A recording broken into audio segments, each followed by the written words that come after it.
হে welcome everyone. আমি যেমনটা বলছিলাম এখানে গেলাম তেমনটাই হয়েছে। এখানে ইথেরিয়াম প্রায় অলমোস্ট তার অল টাইম হাই ছুঁই করে আবার নিচে চলে আসছে, যেমনটা আমি আগের ভিডিওতে বলছিলাম। তো অনেকেই বলবো ভাই চাপা মারতেছে।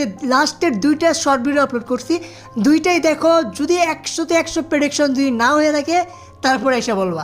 আমরা যেমনটা বলছিলাম তেমনটাই হয়েছে। এখানে ইথেরিয়াম নিচে চলে আসছে 4400 মধ্যে। আর এখানে তুমি দেখতে পারবা সাথে যে কয়েনগুলো পাম্প হয়েছিল 10% 15%, সেগুলো তার চেয়ে বেশি নিচে চলে আসছে, 10 থেকে 20% পর্যন্ত নিচে চলে আসছে। তো এখন একটা ভালো ডিপে আছে, তুমি চাইলে এখন কয়েনগুলো বাই করতে পারো। তো মিস করো না, এটা একটা বড়সড় অপরচুনিটি। এটা তুমি যদি গ্র্যাব করতে পারো এখান থেকে অনেক ভালো প্রফিট নিতে পারবা। যে কয়েনগুলো তুমি মার্ক করে রাখছো, যেগুলো কিনতে যাও সেগুলো ফটাফট আজকে বা কালকের ভিতরে কিনে ফেলো। কি জন্য? কালকের ভিতরে এখানে ইথেরিয়াম আরও নিচে আসতে পারে। ইথেরিয়াম এখানে ভালোই নিচে চলে আসছে, কিন্তু এখান থেকে আরও একটু নিচে আসতে পারে, তারপরে হয়তো আরেকটু রেলি করবে। কিন্তু এখন মনে হইতেছে 4000-এর মধ্যে বা 4200-এর মধ্যেই ইথেরিয়ামটা আবার চলে আসবো। আর এখানে যদি আমরা বলি বিটিসির কথা, বিটিসির অবস্থা গেলাম আরও খারাপ। কি জন্য? বিটিসি আরও অনেক নিচে চলে আসছে, 17,000 চলে আসছে, যেখানে 24,000 গেছিলো। যেমনটা আমরা বলছিলাম যে 23 বা 24-এ যাবে, তারপরে নিচে চলে আসবে। ঠিক তাই হয়েছে, এখানে 24-এ গেছে, তারপরে এখান থেকে 17-এ চলে আসছে।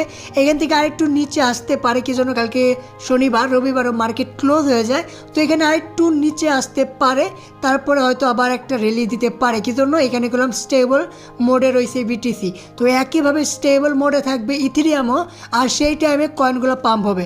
আমি যেমনটা বললাম, এখন যে কয়েনগুলো কিনতে চাও তুমি সেগুলো কেনা ভালো হয়। কি জন্য? এরপরে আর নিচে নাও আসতে পারে।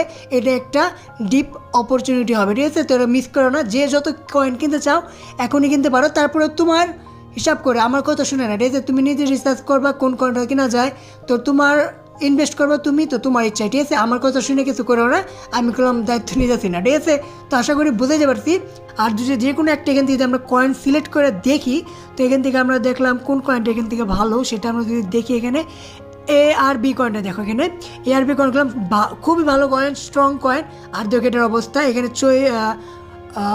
$58 গেছিলো, $58 থেকে গেলাম এখানে $47 চলে এসেছে, তার মানে 8%। আর এখানে কালকেও 4-5% ডাম্প আসছিল, তার মানে এখানে 15%-এর মতো ARB কয়েনও ডাম্প হয়েছে। মানে কি বলবো ভাই, প্রত্যেকটা কয়েনের অবস্থা খুবই খারাপ। আর এটা অপরচুনিটি হবে, এটা গ্র্যাব করলে এখান থেকে ভালো প্রফিট নিতে পারবো। কিন্তু টাইম নিও, আজকে কালকেও একটু ডাম্প হতে পারে, ঠিক আছে? ইথেরিয়াম আরটু নিচে আসতে পারে, বিটিসিও আরটু নিচে আসতে পারে, আমার যতটুকু মনে হয়, ঠিক আছে? তো সব কিছুই তোমার ভাবমতে দেখে তারপরে কয়েন কিনলো, আমার কথা শুনে না, ঠিক আছে? তো আশা করি বুঝতে পারছি। দেখা হবে পরের ভিডিওতে। বাই।